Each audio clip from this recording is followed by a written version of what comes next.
You make self-improvement a way of life. You make well-being a way of life. I'm not after the automatic habits in life. I'm after the deliberate habits, because deliberate habits lead to growth. Words can be the vessels for emotions. Putting those feelings in a vessel, it allows us to then share our ideas and emotions such that we actually feel more connected. Welcome to Commune. We are on a mission to inspire, heal, pass down wisdom, and bring the world closer together. This is the Commune podcast, where each week we explore the ideas and practices that help us live this healthy, connected, and purpose-filled life. I'd love to start with journaling because you touched on it. And I wonder if you could share with us what your experience with journaling has been throughout your life and why it is so beneficial. Yeah, well, let's start with most people listening don't journal, and they don't journal consistently. And I get why. And I wanted to solve that. I was like, why don't people journal? There's very few other pieces of literature in psychology um, more highly rated and correlated and tested and peer reviewed than the impact of journaling. That, we live in a world that knows it needs mental health, and the simplest and the easiest tool to handle that, to improve that, is journaling. I think everybody knows that, like, casually, but why don't people journal? And I'll tell you why. The same reason most people, 80% of the American public, says, I want to write a book, and they never do. The reason is, when you open a page and it's blank, you don't know what to do. Yeah. And every day you face a blank page, it becomes discouraging. So here was a side benefit I had, and what brought me to this. I created this thing called the High Performance Planner years ago, and about 1 million people use it every day to plan their day. And what I did is, on the left-hand side, I created these 10 morning prompts. They're not questions; they're actually starter sentences. So they're more like sentence completion activities. And that became so popular. I mean, I get DMs literally every day by the thousands of, like, here's my morning, prompts. And I thought, oh, well, that was something I really took for granted in the planner. I didn't think that was going to be one of the most popular parts of it. And I said, oh, well, what if we do that in the app? Instead of just a blank journal, we created a button that you would press, and it would start a sentence for you in personal development to journal on. Hmm. And I said, what if we actually go do correlations on these sentences and correlate them to high performance habits, these different areas of their life that we can show progress to? And we came up with these 100 basically performance backed prompts. And then we broke them down. It's like, oh, well, what if you're going to journal? What's your mindset if you're going to journal it in the evening versus in the morning? So we have a morning prompts versus evening prompts. Then we have, okay, some people just want to journal once a week. So we have your weekly review prompts. Some people are going to journal once a month. We have your monthly review prompts. And so what happens is, you can go into this digital journal, which is one of the most fully featured digital journal apps in the world already. And that's just one of our features in Growth Day app. So you go in there, and now you can just start cold, just, if you're someone who journals, you can just start cold. Or if you're like, I don't journal, but if you gave me like a workshop every day, gave me some prompts, I'd fill it out. Yeah. And we're finding people are using those prompts, and people who use the prompts actually stay longer in their habit. Their streaks of Hmm. multi-day journaling is higher because they're being prompted and they're being inspired to think about different areas of their life. It's incredible. And so I think we're going to help make self-help stick by making this journal really smart. Yeah. Yeah. Well, this is obviously a topic very close to my heart because over the last year and a half, I've done quite a bit of writing. And for those Your of writing you, game has gone to another level too, man. Your weekly, what do you call 'em, musings, I believe? yeah, Oh, no, thank you. so good. Well, I just bring it up to say that I face an empty page every week and am tasked with writing 2,500 words that are somewhat meaningful and intelligible, and it gets easier, right? Because anything Yes. that you do, um, anything that becomes a practice, you know, improves. And so just the notion or the practice of journaling itself makes you a better writer. Yes. But one thing that I really noticed specifically connected to this time, to the pandemic, which has been characterized by a lot of anxiety and fear and other kinds of emotions, is that words can be the vessels for emotions. Yeah. It can be somewhere to put these complicated sensations that are arising and subsiding in consciousness that can feel chaotic.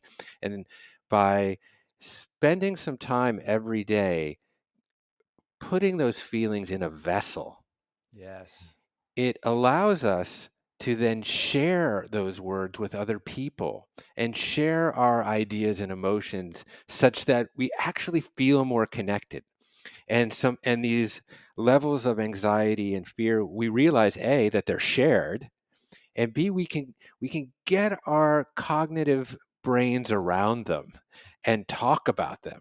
And so that has been, just in my direct experience, uh, one very important application for really spending time trying to clarify your thoughts in words. Yeah, Uh, the research shows that it's the exact same thing. It's these three things in research that it helps in mental health with journaling. One, it organizes your thoughts. mm, And as soon as you organize your thoughts, you get a little bit more control over the mental chatter. So organization, just like if you ever feel kind of out of your control, if you, as you guys are listening to this, if you ever feel out of your control in your office or at your house, what do? You organize it. mm, You just, I got to clean up the office today. And you don't yeah. even know why. It is a human impulse to Yeah. organize when there's a lot of chatter, noise, distraction, confusion, uncertainty. And so just the act of organizing your mind literally helps you. The second thing, so organization is the first. The second thing is the cathartic experience, which is what you're talking about. Mm, Journaling is a release of emotion through words, and it's cathartic, it's release. And most people don't realize the incredible tension they carry in their mind and their body. As you know, I teach this thing called the release meditation technique, and people can watch it on YouTube. Just type in release meditation technique. Like 2 million people have learned how to do this thing. It's crazy. And it's just this idea that we have to release the thoughts in our head and release the tension in our body. And we need to practice for that. So I called it the release meditation technique, and it took off, which is not, I'm not an inventor of meditation by any means. I just wanted to give it a little bit of a goal because that's the way I think. So what's interesting though is that cathartic effect is real when you're journaling. People literally, after journaling, report feeling better, not on a small scale, on a large scale. They're like, oh, okay. That's why even in classic therapy, if you're angry at someone, they tell you to write a letter and then immediately tear it up and throw it away. You're like, why would I go through that? You can literally immediately tear up that letter and throw it away. Why? Because it was cathartic just writing it. So you organize your thoughts, you're cathartic. And then the third one, which you shared, which I love, they call it perspective checking. The act of writing makes you think of, oh, how would other people perceive this? Which forces you to think through their point of view. mm, So you mm. actually become a more holistic and connected thinker to others. The act of writing, as you said, it is a connective experience because you have to connect with the minds of others who might be reading this. And so it helps you consider other people's points of view. So for all those reasons, journaling has been shown over and over in mental health studies, in classic therapy, in modern neuroscience, and in good old-fashioned personal development to be incredibly effective at making people feel better. Yeah. Yeah. Thank you for that more thorough analysis. I'm operating out of instinct a lot of time, and without the the background of a lot of the psychology that you have.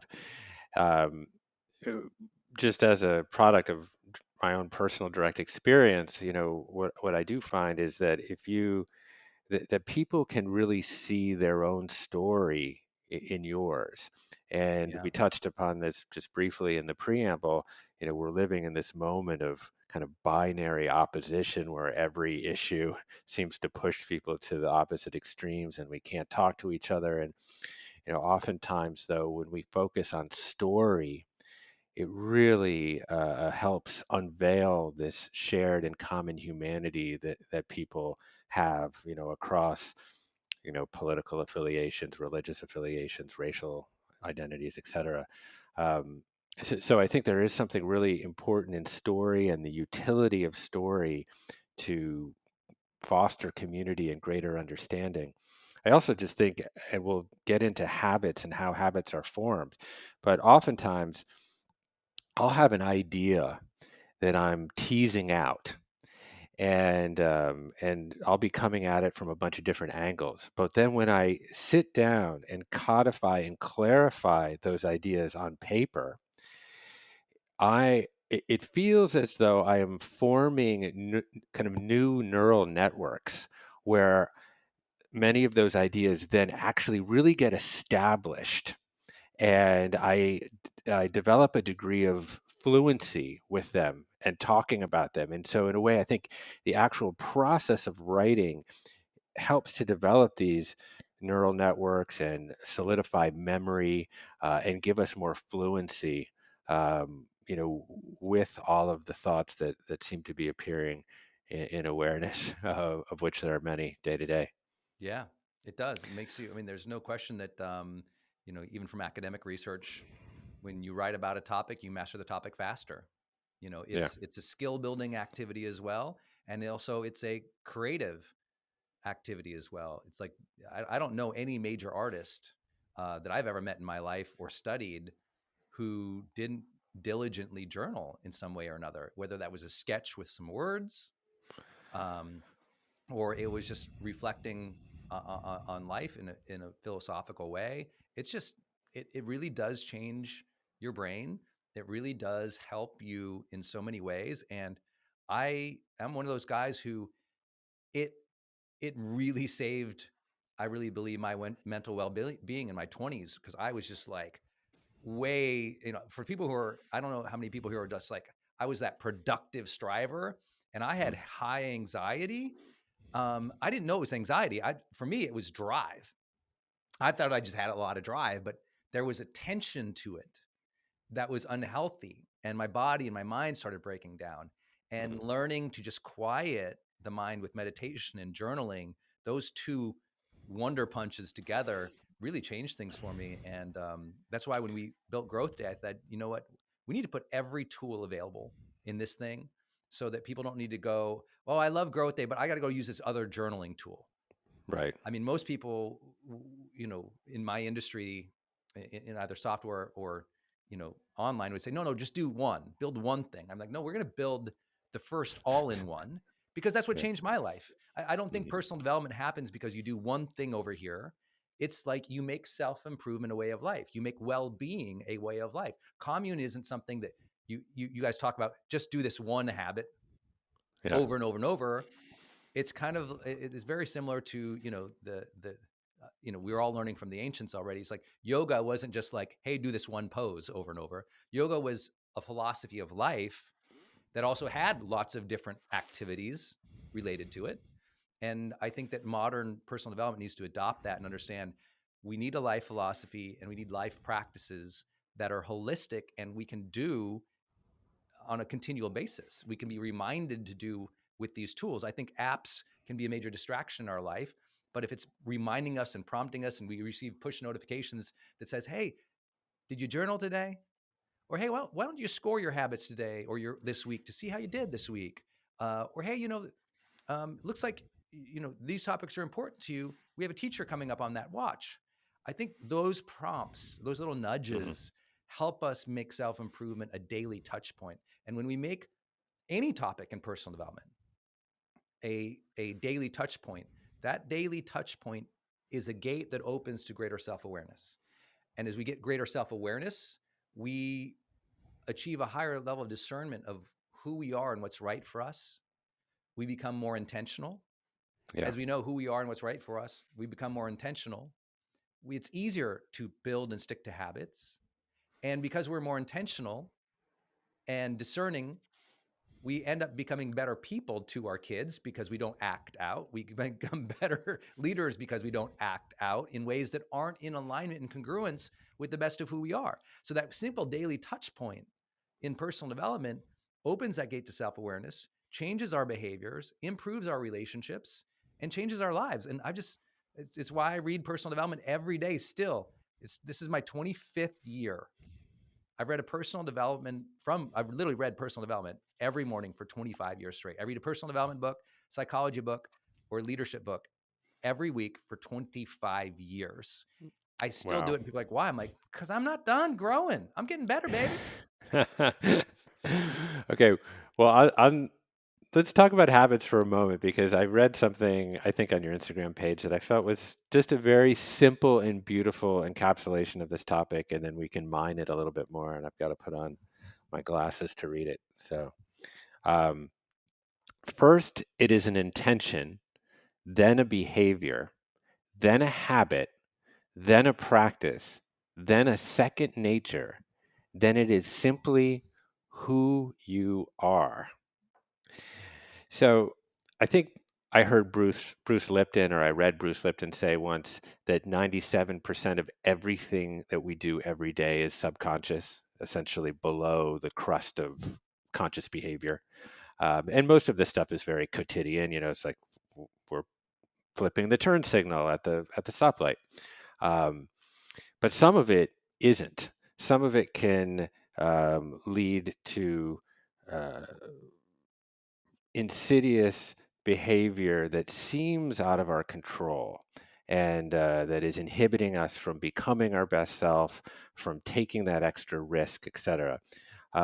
But good news is over time, we can change the composition of our subconscious. And even the field of neuroplasticity revealed that the brain's ability to modify and change and adapt its structure and function um, throughout life and in relation to experience.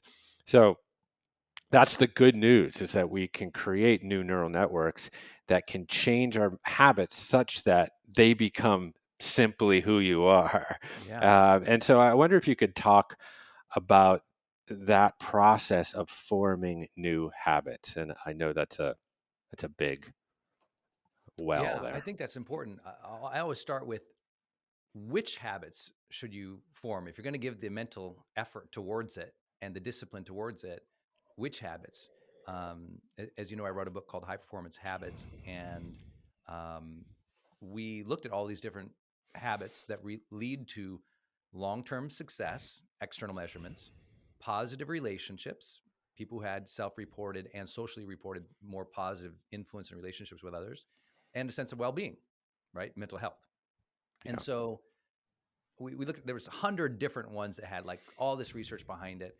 We ran all these correlatives and we tried to figure out like, well, okay, which ones matter most? And it turned out there were about 6 habits that matter the most to long-term success, positive relationships, and well-being.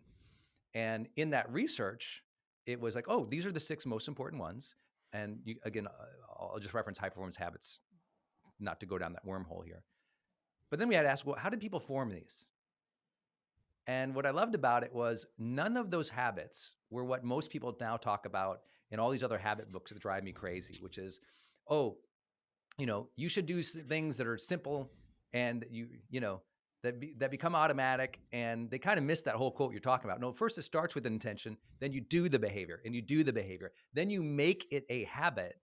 Then you make it a practice. And a practice is like reason I just differentiate a habit and a practice. Habit becomes somewhat automatic when they're simple. Practice, like I know your community is very big into yoga, it's not easy. And that's what we call a deliberate habit. I'm tired of the Mm, personal development, and especially the sociology and like the cheapened behavioral economics telling people to find the easiest habits to implement in their life, because I'm like, those aren't the ones that actually change your life. It's okay that you're trying to do hard things. Guess what? Going to the gym is never going to be an automatic, easy habit for everybody. It's actually hard. It takes this weird thing called willpower You have to force yourself to do it. It is a practice. You don't want to go to yoga at 6 a.m., but that's your slot. You get in the dang car, you go there, you sweat it out, and you're proud of yourself. Like, those are the habits. We call them deliberate habits. I'm not after the automatic habits in life. I'm after the deliberate habits, because deliberate habits lead to growth. Mm. And the automatic ones are nice, but you know what? Anyone can teach a chimpanzee, but fully conscious human beings, consciousness requires challenge. Growth requires challenge. I want you to pick deliberate habits. You're like, I'm going to pick 1 or 2 things that are hard. I'm going to do those. So I just want to start with that. The intention of, oh, I'm going to do things. They might be hard, but I'm going to make it part of my identity. That is something I'm going to focus on. I'm going to give myself clear intention. I'm going to do the thing. It starts with that intention and identity. For example, if you're a parent, like, if you keep overreacting to your children over and over and over and over again, you'll keep doing that until someday in your mind you go, you know what? I am not a parent who does that anymore. You start with the intention of identity. I'm going to be a parent who doesn't hit my kids in that moment. I'm going to be a parent who doesn't freak out and scream and make the situation worse. That is my intention. I'm going to do that. And then you do it once. You fight you resist. You resist that impulsive habit.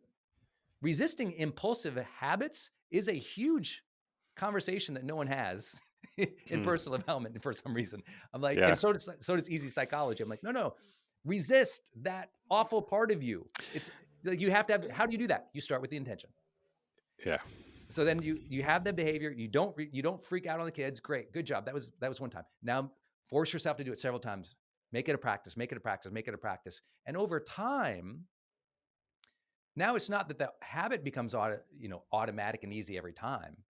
It just becomes, oh, I became that parent who doesn't overreact every single time. Doesn't mean you're perfect. But what I'm here suggesting here, if you look in that quote, and the reason that by the way, that quote I wrote in 2008, it's been shared 1 billion times on the internet. I had no idea. 1 billion. I was like, wow, I haven't done anything that's like that. It's one of those things you're like, well, that was, I think I've done all these things. Like, that was the thing. But guess what? What most people miss is that last part, which I love how you read it. Then it's simply who you are. When you're thinking about habit forming, this is my suggestion to everyone. When you're thinking about habit forming, first, don't go for the easy stuff. Be deliberate. Challenge yourself. Second, it's not about creating automatic habits. It's an act of becoming. Soon as you get away from this pop psychology, I need to do the little tiny habits that lead to perfection. No, actually, we're not looking for automatic. We're looking to evolve and grow. I am in an act of becoming, not trying to create easy things, not trying to create, simple. And by the way, I know I always get crushed when I teach this, because people come out and say, no, but there's all this research of the simple first act. I'm like, yes. And the book ends, and you do the tiny little thing, and that's great, and you feel okay about it. But it's the deliberate practices, the one that took real discipline and willpower to do, that shifts you into becoming the higher version of yourself that we're all really after. We are all in a process of becoming something more. Let's have intention about that and be willing to do the hard work to get there. I love that, Brendon. So well said.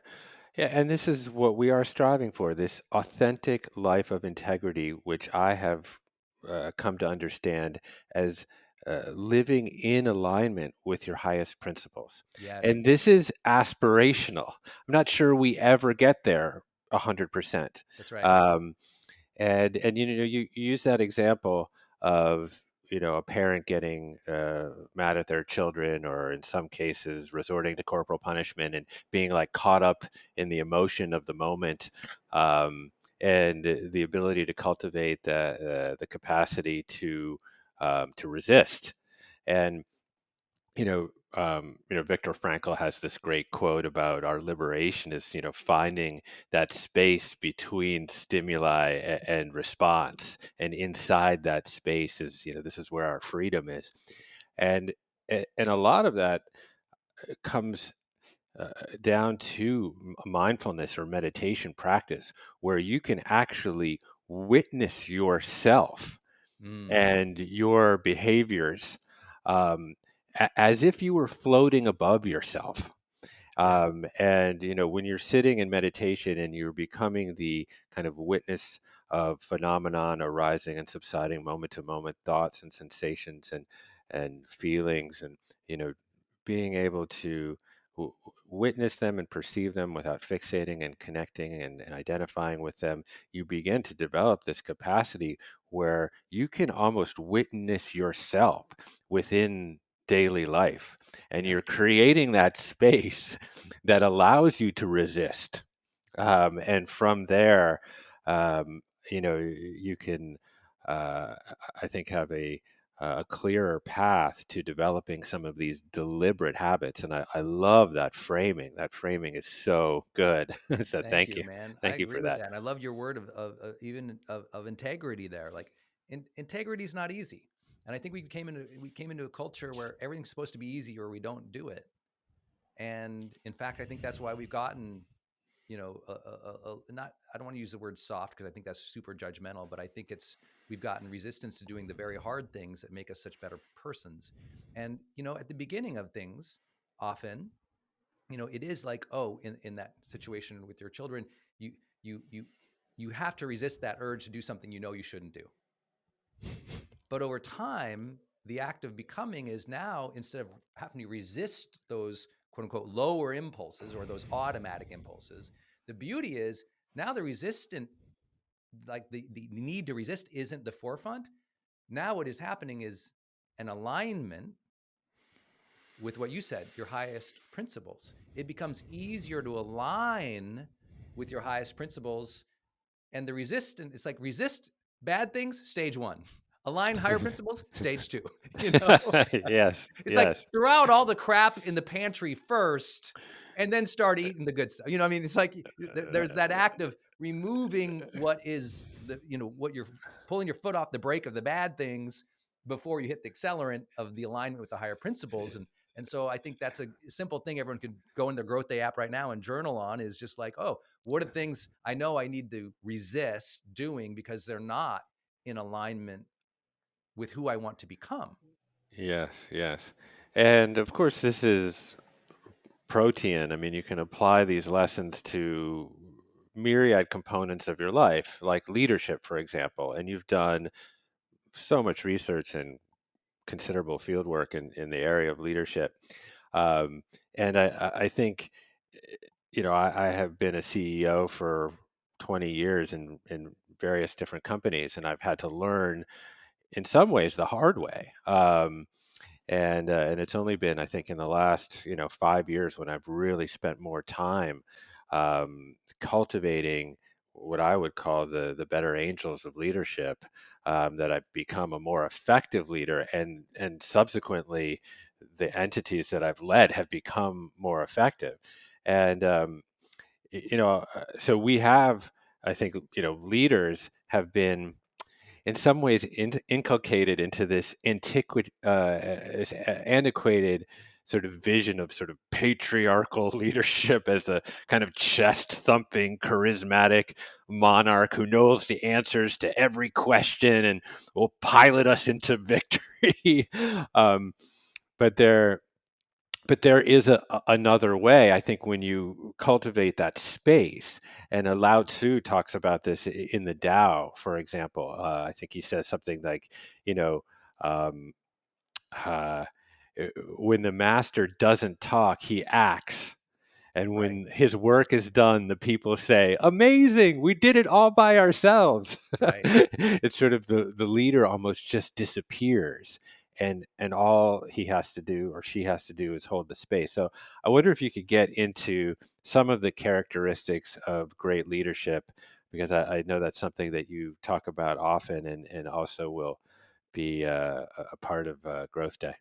Yeah. Well, thank you. And I love you brought up Lao Tzu because um, I would say my own personal philosophy was formed from spiritual texts, which is more of the philosophy of like walking side by side in wisdom. Mm. And then, whether it's Jesus walking side by side or the Buddha being participative in the conversation, I think is important. And then I think of, oh, well, in practice to what you're talking about, both Lao Tzu and more like a modern take on that was James McGregor Burns and others, or Robert Greenleaf, especially, who popularized the term servant leadership, Mm. is that leaders are servants first, that they lead with or from behind more than like pointing and jabbing others with the carrot and the stick, which became very popular only in the later 40s, 50s, and 60s. Prior to that, it was a more participative approach, believe it or not, like worldwide. Definitely not in Western culture in the US, but worldwide. But what I've really learned is I can boil down great leadership into 5 words. It's a simple phrase. Some folks know I did my master's work on leadership and organizational leadership. My first big, how I entered the creator, expert, influencer space was I wrote a book called Student Leadership Guide, which became the biggest book in colleges and high schools in the world for leadership at the time, which I had no idea was going to happen. So I kind of lucked out on that part, because I actually wrote the Student Leadership Guide and left it to the University of Montana in a binder. And a very enterprising student life leadership coordinator printed it out and started handing it out at both on campus, but then at conferences. And then I started getting these emails for people saying, "Hey, we have your book. We love it. Would you come speak?" I'm like, "What book?" It was my master's thesis. I had no idea. Anyway, funny story there. But a little bit of the unintentional leader for sure. But the lessons I've learned from then until now, having literally taught this to tens of millions of people, is leadership is 5 words. And it's this phrase: people support what they create. Mm. People support what they create. Great leadership is you get other people to collaborate and envision the future together. And when they feel like they're part of that mission or that vision, when it is participative and collaborative, now their ideas are in it. When their ideas are in it, they got skin in the game. When their Yes. identity is in it, because their ideas and their personal commitments, their skin in the game is in it, then they themselves want to lead. They have ownership. An entire leader's job is, how do I inspire ownership and community toward this vision? And it begins with this philosophy of, people support the way they create. How do I empower a conversation or a process in which we come together? It doesn't mean that Brendon, you're telling me all my employees decide exactly where I go. I'm like, no. But if they don't have a voice in it, they're not engaged in it. If they're not engaged in it, they don't work for it. If they don't work for it, you suck. So let's just get to the heart of it, man. Do you want to be effective? You Yeah. have to learn how to collaborate. You have to start with the intention that people are going to support what they create. This is going to be an environment where people are going to have a voice. They're going to have safety to express that voice. They're going to have a sense of collaboration in the culture, and they're going to have a sense of ownership because they're going to know if it's working well or not. We're going to be clear about whether or not we're moving towards the vision. And I think that when leaders get that, it's a total shift in how they build community, vision, safety, culture, and ultimately progress. Yes. And I'll tie it in to some of the other topics that we've touched on also, because I think number one of the habits of highly productive people or high performers was seeking clarity. Yeah. And if I combine seeking clarity with journaling or writing, what you do is you get really super focused on your mission and your vision there. And you make your idea the dream of others through that clarity. Now, making your idea the dream of others can also be dangerous if it's used for bad intents, but it can be very, very powerful in a more beautiful, as part of a more beautiful vision. Yeah, And and I think what's beautiful there too is the difference between an idea and a vision, which is important in leadership, because a lot of there is that myth that sole lone warrior comes up with the idea, the bright shining example, and we're all going to march towards that thing. And in actual process, like when we study leadership in the real world, what ends up happening is, yeah, usually a person is an originator of an idea. And then what they do is they go beat up that idea in conversation with 4 or 5 other people, and it clarifies, and the clarity, and then it's like, oh, wow, oh, that's the thing. Got it. That's the thing. And Yes. often the person who then, stumbles upon that thing or espouses the thing the most, they're like, oh, well, that's the leader. But if you talk to any real leader, they're like, how'd you come up with that idea? And I Yeah. love asking people, how'd you come up with that idea? They always break it. They're like, oh, this thing happened. Then I talked with that person, and then I talked with this person, and this, and we landed on this. And so I went forward with that. And so that's what Yeah. usually happens. It's more collaborative process than most people would reveal at first. Absolutely. It's almost applying evolutionary biology to ideas Yeah, that simply under the pressure of selection that involves a multiplicity of inputs, I you love get the that. best idea, That's right? real. And this is why I always encourage leaders to really have a multiplicity of people at the table when an idea is being gestated, because it is that multiplicity of different viewpoints, and that those viewpoints may be anchored in different indigenous traditions or cultural traditions, etc. So, for me, obviously, it is paramount to have diversity in our teams for a million reasons. But one of the top reasons is that that's where the best ideas come from. is, is through the pressure of selection through a multiplicity of ideas. And Hey, I but think one sec, buddy. I don't know if you can hear that, but I got a leaf blower. Like, give him 10 seconds to get out there. Oh my God. it's like blowing leaves in your brain. It's You're so so loud, I can't close. even hear you. Okay. Here, let me adjust my mic here. Sorry about Is that. is he still there? I don't hear him. This is where me messing up the time zones come into play right now. No. It was actually lucky that we pushed it a little because I had the same phenomena. I think everyone's just blowing leaves at each other at this juncture. I'm not sure we're actually cleaning anything up. I am Um, somebody, by the way, totally, total aside while this gets done. I I really had to work on myself about leaf blowers. Because when you know what, I'm not kidding. Because when I was writing the manifesto, the edge and the fire in the manifesto, dude.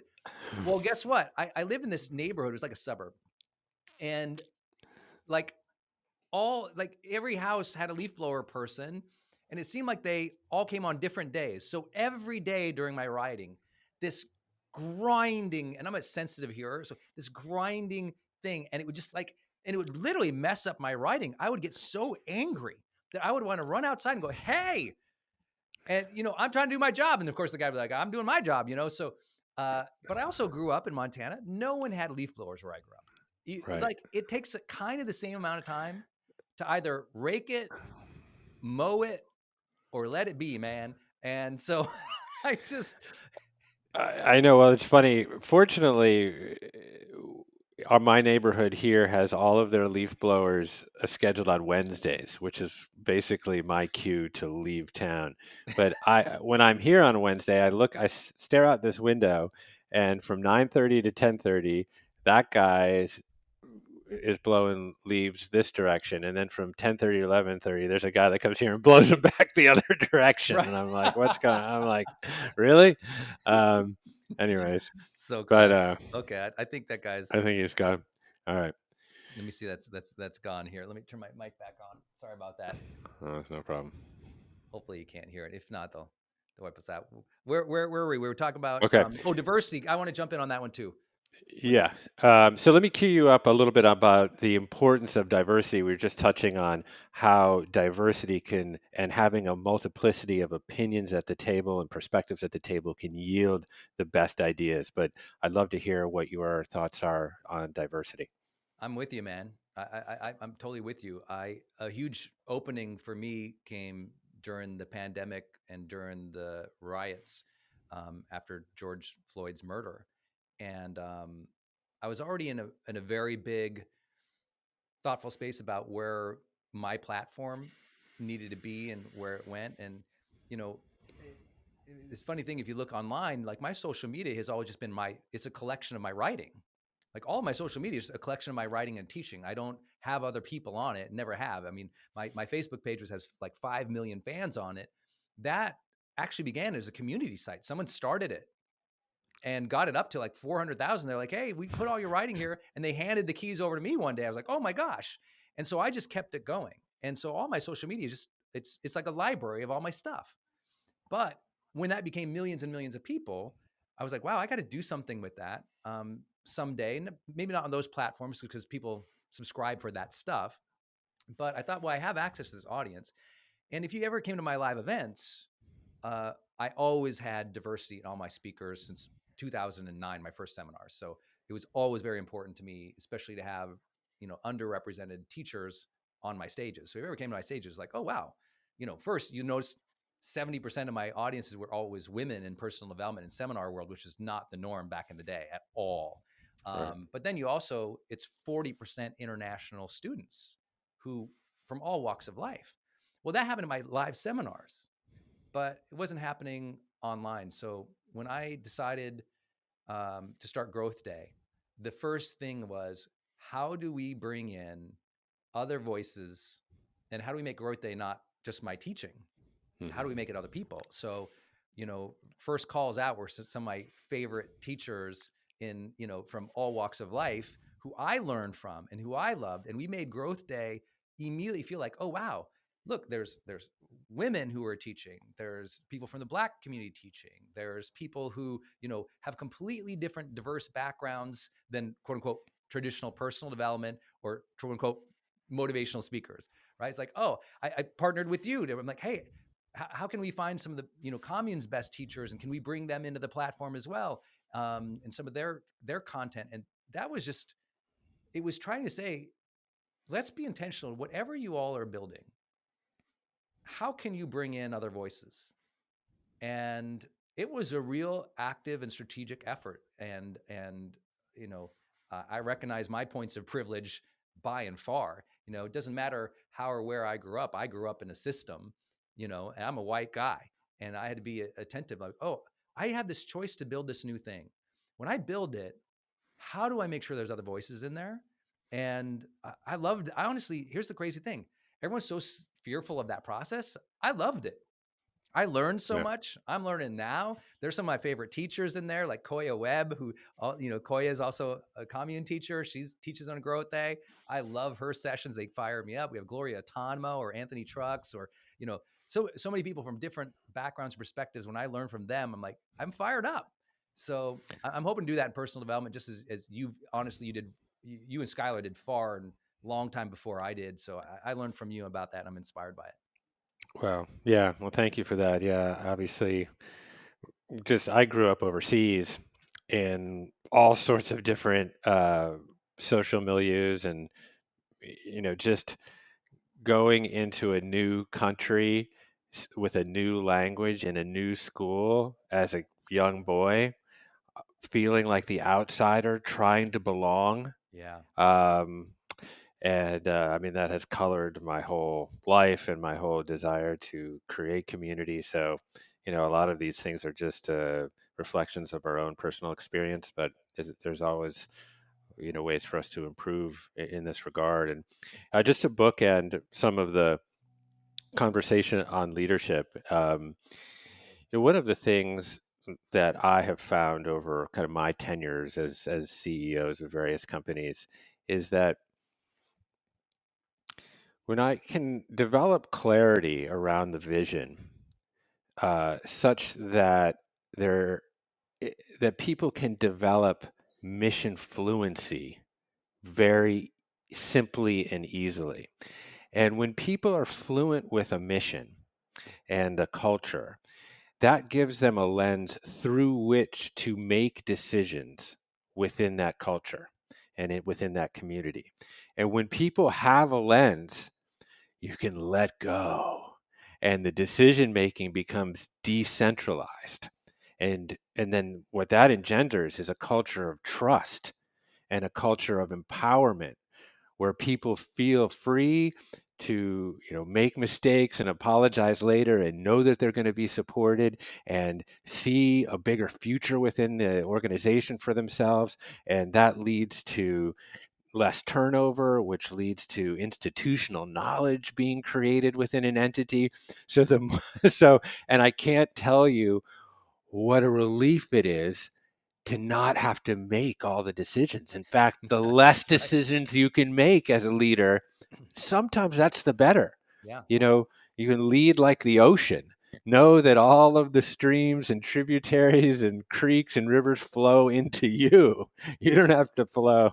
It doesn't have to flow the other direction. And this was a long learning experience for me, to not always think that I was the smartest guy in the room, and that I always had the answers, and really to let go. But before you let go, you got to develop that clarity and that mission fluency. Yeah, it's so key. Yeah. I think of I, I had the blessing of spending significant interviews with George W. Bush as well as Bill Clinton, Mm. and both the presidents had a very different approach to high performance, for sure. And one thing I remember George Bush telling me was his surprise that he had to repeat everything over and over. He had like several things he just had to repeat over and over and over and over and over and over and over again. That was leadership, you know. And sometimes, I tell corporate leaders, you get 3 initiatives here, and you're going to talk about those 3 initiatives over and over and over and over again. You're going to set some OKRs, objectives and key results underneath that. But the people are going to take it from there. They're going to set the priorities. They're going to do the work. They're going to figure out the how. And that's going to be part of your life. And that's kind of what that leadership is at those highest levels. But also, it really depends on your own. Sometimes you got to know your own style and meet the culture where it is, and your leadership team where it is. I'll give you an example. One of my favorite questions I asked both Clinton and Bush. So please don't anyone attack me for politics. An interesting study just came out actually yesterday. I was reading that in the 50s and 60s, when people were asked about the other side in America, that might be Democrats versus Republicans. Um, their sense of negative feeling towards the other persons were literally at about like 20%. Now they're at 68%. That's amazing, and to see that change in 4-6 decades, right? Most of that though was actually the last 2 decades, which is really crazy. Yeah. Then they also asked this question: would you be comfortable with your child marrying someone of the quote unquote other party? And in the 50s, 60s, 70s, 80s, and 90s, most people were like, yeah, that's fine. Yeah. The vast majority. Now, 52% are uncomfortable with their child marrying someone of another party. And you just think, wow, just this, how sad that is in so many ways. But so I'm bringing up both Bush and Clinton just for the record. If you don't like one, the other, okay. Yeah. But here's what I learned from them. And one of my favorite parts of asking questions was I asked them both. I said, so you wake up in the morning, you get your slippers on. I'm sure there's some fancy robe you wear, but there's a moment you're going to open up a door, and on some door there's the team, and they probably have a book or something. And I'd already studied presidents, so I knew this is actual real. By the way, presidents begin their morning, they get this dossier, this book. And I said, so when you look at that agenda for the day, how much of that on that piece of paper, how much of that did you put on there? Like that was your will, your intent, that was your administration's agenda, versus how much just ends up on there because you're the president and the decision can't be made anywhere else. The people can probably guess how that turned out. Bush was like, oh, it's just there. I mean, if you're the president, most of your job is just handling that stuff. Clinton was like, oh, most of that, a vast majority, we're driving our agenda. So they had two very different things, but they were also meeting their leadership teams, the culture and the administration and the vision in that way. Now, it didn't mean that Bush can't be a hard driving agenda person. It just meant for where he was at that time, that was his leadership prerogative. And I say that too, because what people need to hear is, I promise, as I was saying that, people made a judgment in those last 6 or 7 sentences. And the reality is, both those people who I've known later, their leadership prerogative changes. Just like we don't need to have a fixed mindset about who we are and what we're capable of in our 20s, 30s, 40s, 50s, 60s, 70s. Leaders need to understand that you adapt, you learn, you grow. The way I led my, like the Brendon companies, if you will, is very different than the style and the approach I'm taking with Growth Day. That you're not a monolithic leader. You're going to change. You're going to adapt. You're going to be flexible. The team, there's points in your team's time where you have to be very command and control because they don't know what the hell they're doing. That's just real. And you've done it before, so you've got to sit side by side. You got to train and skill them up, get them ready, help them understand context, and micromanage some of those goals and systems and tools and approach at one stage. And then as the organization develops a little bit more, you loosen the reins more and more and more and more over a period of time. And I think that's important to understand, is like leadership. That's why I always say you can't judge political leaders, in a 1-year context or in a 2-year context, because so much is happening that you don't see, and they're going to have to adjust. Unfortunately, most don't. And so this is why I'm making this point, is too many people get stuck in, I'm a leader like this, versus what is required of me. Let me adapt. Let me serve. I think that's one reason most people actually fail to reach their full potential in their life, is they're saying, what's easy for me and what's my style? The reason I hate the strengths finder movement stuff is because people are going, oh, that's how I am. I guess I'll do it like that or interact like that. And that's how or Enneagram or whatever. All these things, like personality tests, have been debunked for 30 decades. I'm sorry, 3 decades. So clearly that they don't correlate with long-term success in any measure whatsoever. But we all think we have to do our style of our Enneagram or our horoscope or whatever. No, the reality of all of it is that we have to adapt ourselves to serve. And the reason most people don't reach their potential is they think, I am like this, versus saying, what's required of me? Let me grow into what's required of me. So people tell me all the time, Jeff, they go, I want to be a millionaire like you. I go, okay, well, the answer isn't, I don't talk about what their strengths are at that moment, because they're not yet there. Instead, it's like, okay, what would be required of you? I'll give you my last example and I'll shut up on this one. Is for me, I wanted to make sure my writing got out into the world. Now, believe it or not, as people watch this video here or listen to us, on all the assessments, including Myers-Briggs, I'm right down the line between introvert and extrovert. It's hard to be a person who's on stage without being an extrovert, but it's also hard to write 6 books without being an introvert. So I'm right down the line. To get my writing out in the world, if I had stayed with how Brendon was or how I felt comfortable, I would have never reached the people I did. Instead, I said, what is required for me to learn to get to have the opportunity to have my message in front of people? You know what I'm going to have to learn? I'm going to have to learn to communicate. I'm going to have to learn to give public speeches. I'm going to have to learn to get comfortable on video. I'm going to have to learn all these new ways of communicating, whether it's social media or podcasts or everything else. I was not that quote unquote guy. I was terribly frightened from public speaking.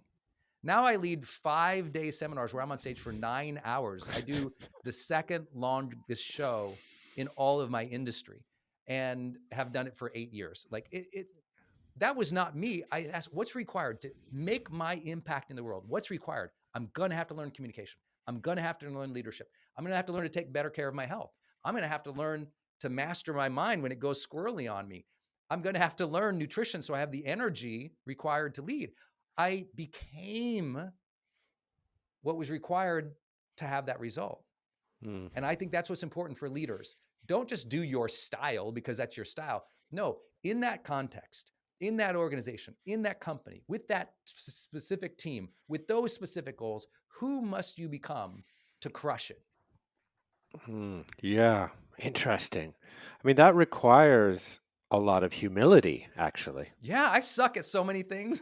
I mean, yeah, you have to be able to look at yourself in the mirror and say, oh, well, I think I'm best at this, but that's not what this situation requires of me. Yeah. And I think you can really, you can see this come into starker relief, like on the athletic field, for example, like where you look at a guy like Tom Brady or something who's obviously been incredibly successful, and he could just be up there and say like, "Oh, I know, I'm the guy that throws 50 touchdown passes every year. I'm just going to keep throwing bombs. You know, that's the way I win because that's who I am." But that's not why he's been successful. He knows every once in a while that he is assesses his environment, assesses the situation that he is in, and then he's like, I'm just going to run the ball up the middle for the next 10 plays or whatever. But obviously it's a little more subtle when you're talking about emotional intelligence inside a community group or inside of a business or a corporation. And so, yeah, I love how you laid that out. It's Yeah, you beautiful. have to ask yourself, like, as a leader, what are you trying to do here? Well, I promise what you're probably trying to do there is empower others. And to do that, you're going to have to learn some new skills because you might not know how to empower others. You might not know how to, for example, I also didn't know how to have hard conflict oriented questions. Sorry, conversations. Yeah, It's like giving difficult feedback was not my super strength. So I read like yeah. 10 books on it. I got a coach on it. And now I'm awesome at it. I look forward to those conversations. They don't bug me at all. At the beginning, they made me want to die. And so it's like, but that's what's required of you. Like we have to teach our culture again. It's okay that you're not good at these things. Skill up, skill up. And what we have to teach people is, and the reason, and by the way, everyone knows that, but they stop. And the reason they stop is because, as you said, the demands of humility, what people do is they don't get good results and they get discouraged. And I would say, oh, let me give you the greatest gift ever. You don't have to be discouraged anymore. Like I haven't felt discouraged in 20 years and I suck at everything every day. And here's why. The second you adopt a learning mindset, discouragement goes away and discernment replaces it. Mm, And that has changed my life. I fail all the time. I'm a marketer, right? I do so much marketing to build my writing and my coaching and my businesses. I mean, that's why they have A/B split tests. Like we're testing all the time. Every day, I get 50 results back that says that sucked, that didn't work. And instead of me going, people don't like me, I go, oh, let's shift it, let's change it, let's adapt, let's learn. And that learning enthusiasm is so required for a long-term high quality life. If you get discouraged when you learn something you don't like, then life's going to be real hard. You're going to get so discouraged, you're going to stop so many times. So just fall in love with that learning process and don't get discouraged. You're like, "Oh, I learned this about myself. I learned this about them. I learned this about this event, this thing, this situation." And journal about it so that you organize it, you learn to release it and you check perspectives. You do that over and over and over and over again, and suddenly you get real good at progress. yeah, yeah. One thing that was interesting to hear you say that you used to have a lot of anxiety around public speaking, for example. And I don't want to just probe at one last topic, which could, I suppose, generally be categorized under the aegis of fear.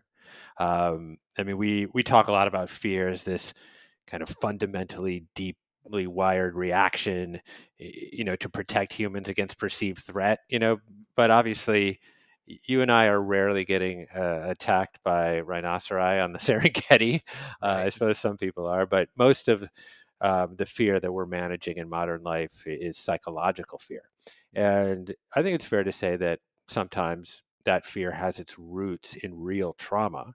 But oftentimes, a fear is a fantasy of our own projection, really. We're fearing judgment, we're fearing failure, change. I mean, to be honest, I even look at myself critically. Sometimes I even fear success, which Yeah. is a little kooky. Um, and a lot of this fear really inhibits us from taking risk and from reaching our potential. So maybe you could talk a little bit about mindset and how we can manage and overcome some of these anxieties and fears in service of, reaching our full potential. Yeah, I think one is to recognize, yeah, it is a physical impulse that we tend to have. That's, by the way, the definition of emotions. So emotions tend to be automatic, impulsive, and physical. They instantly happen to us. And for most people, what fear really is emotional discomfort. It's actually not fear. So if we define fear as Right. that physical threat, okay, that's a reaction level. But most people are dealing with like, subtle levels of emotional discomfort. Like, I'm worried about that. That bothers me. I have stress and anxiety about that. But I don't need to run and protect my bones, Right. So Yeah. I think it's always good to like just have a little bit of humor about your own fear and discomfort. I laugh at myself all the time. I'm like, oh, that's funny. That freaked me out. Because later on, I think everyone's driven a car before and something freaked them out and they were freaked out for 10 minutes. And then later they were describing to a friend, they're like, I don't know why I freaked out so much. It's not such a big deal because emotions also come and go, they pass. So that's a good thing. We also have the ability to direct those emotions, though, over a period of time and make them less automatic. That's where meditation and journaling really helps.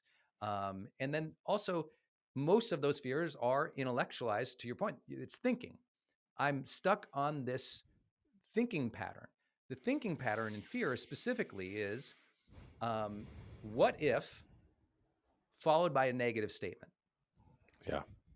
All fear can be elevated, like literally, not elevated, broken down to that level. What if followed by a negative statement? Your job when you feel that sense or that worry is like fill in that blank.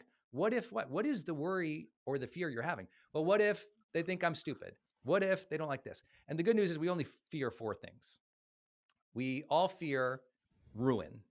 Oh, I'm in I'll be ruined. My reputation will be ruined. My business will be ruined. And so that's called catastrophizing. We all fear rejection. They won't like me. I won't have a place. I won't, that's, a fear of belonging, more or Mhm. less. Like I'm out. I'll be alone, ostracized, abandoned, you know. We all fear that idea of what you were talking about, responsibility. And responsibility means it'll be too hard. It Mm. will require me to compromise. And I won't like that. And we all fear disproportionate risk where the outcome could be worse. And so we blow up the outcome as being, severely worse or ruinous. And so once we know, oh, that's what fear is, now it's intellectualized a little bit like, oh, wow, I'm catastrophizing here. Oh, I'm just worried I won't belong. Oh, I'm worried it won't turn out well. Oh, I'm worried I won't be able to handle it. And once you realize those are the four primary driving factors of intellectual or what is modern fear, it's like, oh, it always comes down to those four things. Now you know those four things. Now you recognize it, you see it, you journal on it, and you can release it. Or when it comes up, because emotions do come up. Like I still feel, even though I literally teach that, I know that. I've done the most crazy things in my life to overcome all sorts of fears. Those still come, those are automatic, Yeah. physicalized feelings. That's what emotions are. It's like literally automatic, impulsive, and physical. And so what happens is you get comfortable with them. You go, got it. That's that old hat. That's what's happening. It's kind of like when you hear an old song that you love and you immediately feel good. You can intellectualize. You go, oh, that's what's happening. That song is playing, and I love it because that's what they played at my wedding. I feel good. Right. You can break it down. Now your job is to break down what happened in the past and figure it out. One of the things I love that you have done, and I think it's important that everybody who's listening today, you log into your Commune app and you watch Byron Katie's course on the work. You Mm. learn how to flip thoughts. And once you learn how to flip thoughts, you can really take over your emotions, including those of fear or anxiety. And life feels a whole lot better. Yeah. And so often, I mean, it's helpful to understand that the fear is actually being experienced in here. Yeah. Like I woke up, I remember about 6 months ago, and there was a skunk in my bedroom. And I Wow. woke up and I jumped out of bed and I said, "Oh my God." And I was freaked out. There's a skunk in my bed. I go to Skylar. I shook her up. There's a skunk in here. And she got up. She's like, "What are you talking about?" And then I looked up and I turned the light on and it was our cat, you know? And then I'm like, "Oh, wait a minute. That's just our cat." And it's a silly example, but that the fear didn't, it just existed as a fantasy of a projection in my head.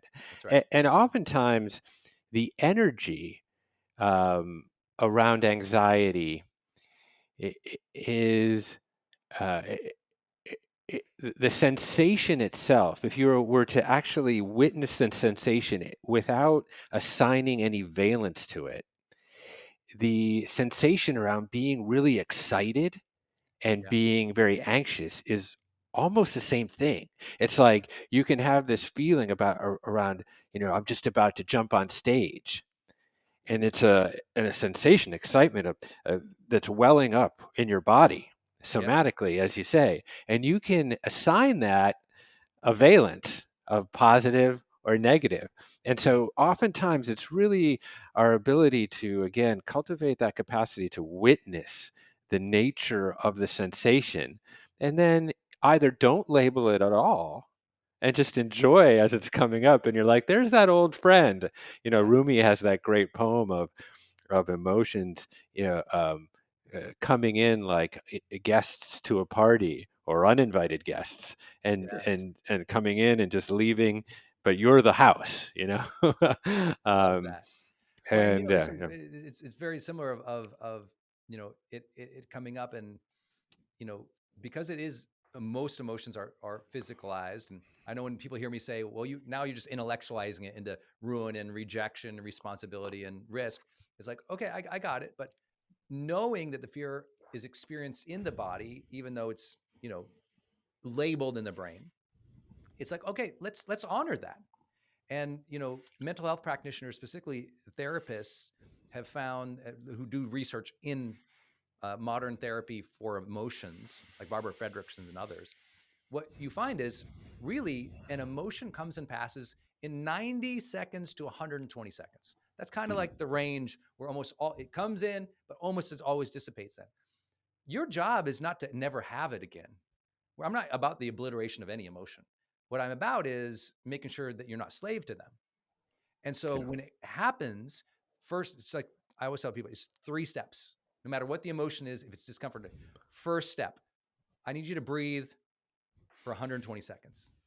I need 2 minutes of breathing. No reaction, no labeling, just dance with it, move with it, and breathe with it. You got 2 minutes. Because here's the deal. If you don't take the 2 minutes to dance and breathe with it, let me tell you what's going to happen. You're going to have a crappy next 2 hours. So you mm, got 2 minutes. People, I don't have time. You got 2 minutes to breathe. I need you to take 10 deep. What I do is I stand, I bounce in place and take 10 deep breaths. Then I sit, I do some box breathing. I just calm myself, just quick, literally 90 seconds, 120 seconds. I'm good. So that's sort of breathe. Number 2, set intention. Okay, what is it that I desire here? What was I focused on? What am I trying to do? What would my highest self do in the situation? So calm the body, direct the mind. Calm the body, direct the mind. Breathe, set intention. Okay. Third, then, is perspective check. Do Byron Katie's process to me, the work is actually step 3. Step 1, breathe. Step 2, set intention. Step 3, reframe, reconsider, or do the work. Ask, is this thought true? Is this helpful? Is there another way to perceive this? How would my highest self, you work through the thoughts that the emotion might have triggered or come from. mm. And so that's kind of like my 3-step framework, if that helps. Love it. It does. It's very helpful. So in summary, give us a little bit of uh, how Growth Day is experienced and how it encompasses so many of the different topics and areas that we've explored just over the last 60, 70 minutes. Yeah, I just think that at the end of the day, what Growth Day serves is the ability for you to have a touch point of personal development every day. Mm. And sometimes that touch point for you is your journal. Sometimes that touch point for you is you track and manage your habits. Sometimes that touch point is you watch either passively from a course or you watch live and chat with a coach. Sometimes it's you just want to share in the community and you want to finally belong to a community of like strivers who are positive and supportive, and they're sharing their morning routines and their best habits and how they overcome roadblocks in their life. So whether you want the tools or the coaching community, Growth Day is just the app that helps kind of nudge you into that daily touch point of self-improvement so the gate of self-awareness opens. And just like our conversation today, maybe, listen, will this conversation change everyone's life? No. Some people will be directed by it. Some people won't. Some people resonate with us. Some people won't. But just the mere act of you listening today started wiring your brain differently. And over a period of time, enough personal development wires you in a positive direction, teaches you to adapt in a positive direction, gives you the tools to act in more positive directions. So that's why I'm just a huge fan. I'm like, I just want everyone, whether it's Growth Day or something else, have a touch point every day of Mm. personal development. And if you call personal development self-awareness, if you call it self-care, if you call it high performance habits, if you call it deliberate practice, if you call it, your spiritual practice, whatever, I don't care. Just make sure it's daily. Because that consistency always leads to great things over time that you could have never, ever anticipated. And that's how one day you wake up and your life isn't what you anticipated. It's in fact better. It's actually a dream that you never imagined. I live a dream that I never even had the vision as a young man to imagine. But by consistent efforts every day in personal development, I have this extraordinary life that I literally could not even, I didn't even have the capacity as a young, dumb kid from Montana to ever dream of having the ability to reach tens of millions of people and earn tens of millions of dollars and have, unicorn businesses left and right. And like, I literally did not see any of this. So stay on your path, keep learning, engage in personal development in some form every single day, and great things will come. Yes, sir. The product is so often the process, Oh, I isn't love it? that. That's it. Because all we have is the here and now. Yeah.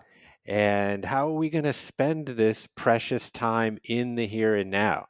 And we Yeah. could have a separate Oh, I love philosophical that. conversation That's it. about does Growth the day to me past, is yeah, it's right. growth day to me is just it's the tool that finally gives you all your personal development in one place, but also in the here and now nudges you and reminds you every day and inspires you every day to do the work.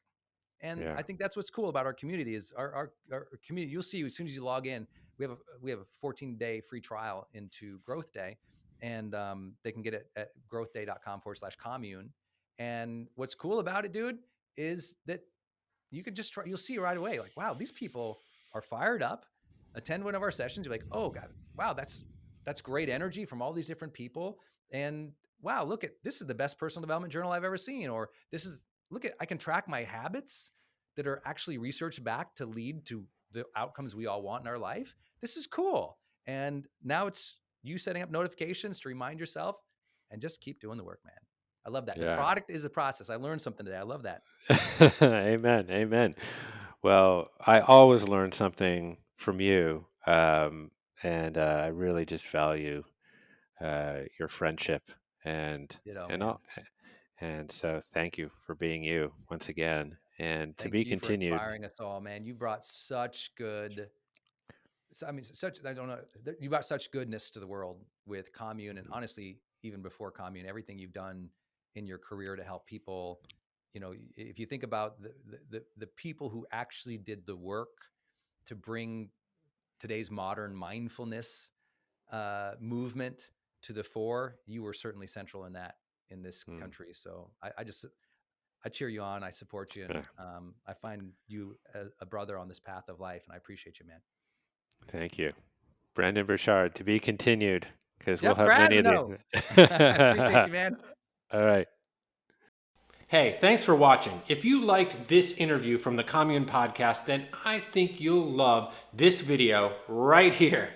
And if you want to get more weekly content from Commune, you can subscribe right here on our YouTube channel or find the Commune podcast on Apple, Spotify, or wherever you get your podcasts. I'm Jeff Krasno, and I am here for you.